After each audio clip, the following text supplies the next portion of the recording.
Beberapa ayat Alkitab yang mengacu pada sifat pelit adalah Amsal 23 ayat 6-8 yang menasehati untuk tidak makan bersama orang kikir. Matius 19 ayat 22, di mana Yesus menunjukkan bahwa cinta akan harta membuat orang menjadi pelit. 1 Korintus pasal 6 ayat 10, yang menyatakan bahwa orang kikir tidak akan mendapat bagian dalam kerajaan Allah. Dan Amsal 11 ayat 24 yang mengajarkan bahwa orang yang murah hati akan semakin kaya, sedangkan orang pelit justru berkekurangan. Menurut ajaran kekristenan, pelit adalah sifat negatif yang bertentangan dengan ajaran Kristus tentang kemurahan hati dan cinta kasih kepada sesama. Orang pelit adalah mereka yang tidak bersedia berbagi harta, ilmu, waktu, atau kebaikan lain yang dimiliki, bahkan saat ada yang membutuhkan. Hal ini menunjukkan kurangnya pertobatan dan hati yang tidak terpusat pada Tuhan, seperti yang terlihat dalam kisah orang kaya yang kikir dalam Alkitab.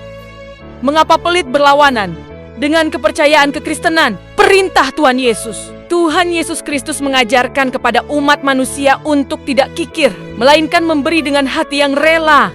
Tindakan yang tidak murni. Orang yang pelit biasanya tidak mengasihi sesama dan cenderung menyimpan berkat yang Tuhan berikan, seolah-olah itu miliknya sendiri.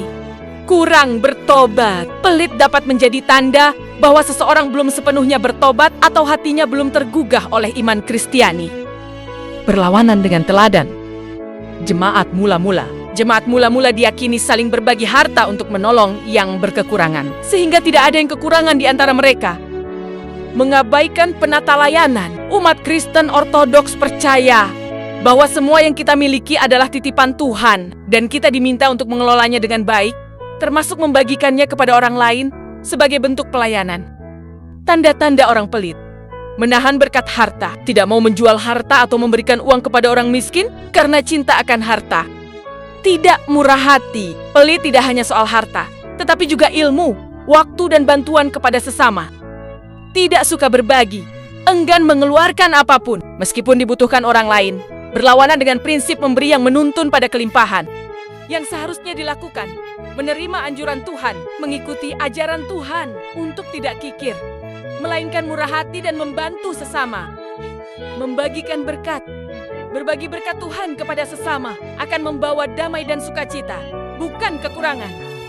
Mengasihi dengan sepenuh hati. Mengasihi sesama adalah kunci untuk mengatasi sifat pelit. Nah, jangan pelit-pelit ya. Hahaha. Oke.